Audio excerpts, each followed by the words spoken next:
Baik, terima kasih pemirsa masih bersama kami dalam catatan akhir pekan TVmu yang juga masih membahas kontroversi pemetaan atau mapping masjid terkait radikalisme. Nah, Prof tadi juga sudah sampaikan dari Muhammadiyah sebetulnya juga sudah menyampaikan tidak boleh gitu ya, tidak seharusnya tidak ada mengenai mapping atau pemetaan masjid tersebut begitu. Nah, Prof Dadang boleh menyampaikan sebetulnya urgensi pemerintah begitu kok sampai harus merencanakan adanya mapping atau pemetaan masjid tersebut, Prof? Iya, saya kira pemerintah atau Polri itu sudah itu ya, saya kira tidak begitu cermat ya. Padahal kan radikalisme itu kata Muhammadiyah dihadapinya bukan dengan kontra radikal, bukan oleh deradikalisasi, tapi didekatnya dengan moderasi, dengan wasatiyah, pembinaan keagamaan yang bagus ya, pembinaan keagamaan yang moderat. Oleh karena itu seperti halnya pemetaan masjid itu dalam rangka deradikalisasi. Jadi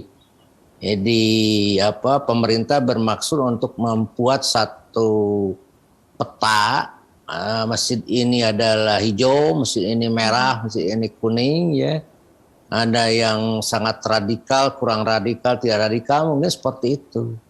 Tapi seperti kata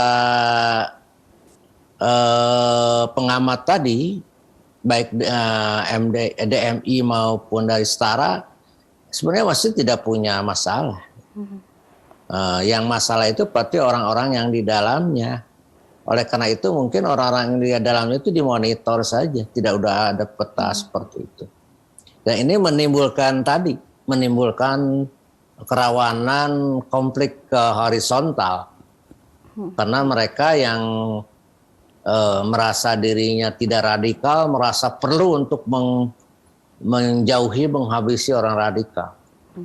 Begitu pula orang radikal merasa perlu menjauhi dan mudah saling tuduh nantinya. Akhirnya tidak baik. Dan ini tidak mendidik masyarakat untuk berpikir secara jernih. Kalaupun hal mau begitu ya jangan disebutkan dong. Itu gerakan kerja intelijen saja. Kalau mau seperti itu. Lalu nanti kerjasama dengan MUI atau ormas-ormas lain untuk moderasinya, membuat mereka beraliran moderat itu, tidak menjadi radikal. Tuh. Baik, Prof. Prof, berarti juga ada kesalahpahaman tadi juga Prof kan menyampaikan bahwa paham radikalisme itu sebetulnya artinya baik begitu, Prof. Berarti ada kesalahpahaman gitu oleh pemerintah dan juga masyarakat yang menyalahgunakan hal tersebut ya, Prof ya? Mungkin bukan kesalahpahaman, jadi penerapan sekarang berbeda dengan penerapan pada asal bahasanya. Dan ini yang saya dikhawatirkan ya, orang yang membela agamanya disebut radikal, itu nggak bisa. Atau orang yang menyebut agama Islam itu agama terbaik disebut radikal. Inna dina indallahi Islam disebut radikal. Itu tidak bagus itu. Memang kita ini harus radikal, fanatik kalau menurut saya, tetapi penuh kasih sayang pada orang lain. Ya. Kita boleh ya merasa diri benar dan harus benar, tapi kepada orang yang berbeda kita penuh kasih, tidak membenci, ya, tidak menginginkan untuk mereka dihilangkan. Itu doa kita, wala taj'al fi qulubina ghillan lil ladzina amanu. Ya Allah, jangankan ada di hati saya, hati kami rasa benci pada orang-orang beriman. Jadi menurut saya no problem kita punya mentalitas fundamentalis boleh.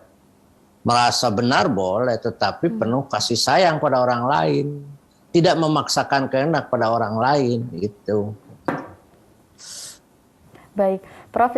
Tadi kan Prof juga menyampaikan bahwa yang harus dilakukan oleh pemerintah juga seharusnya silent begitu ya, Prof, mengenai jika adanya rencana ini, Prof. Kalau misalnya menurut Prof sendiri mengenai pemetaan atau rencana pemetaan masjid ini yang dilakukan oleh pemerintah, apakah juga menurut Prof sebuah masjid gitu ya sebagai salah satu alasan penyebab terjadinya radikalisme, Prof? Ya mungkin saja ada penceramah di masjid itu yang keras ya, yang selalu menyalahkan orang lain, yang selalu menyulut semangat untuk radikal, memang ada tuh. Tapi jarang masjid itu sebetulnya mempunyai penceramah tetap, itu jarang. Biasa penceramah-penceramah itu adalah panggilan dan itu bermacam-macam ternyata. Saya kira dulu pernah ada ya mau mengamati penceramah agama atau memetakan penceramah mau apa semacam, tapi kan tidak jelas sampai hari ini seperti apa bentuk. Seperti mau menginventarisasi para penceramah, membuat surat izin berceramah, sampai hari ini kan tidak berlanjut. Itu hanya sebagai sebuah isu lontaran yang sepertinya saya juga aneh.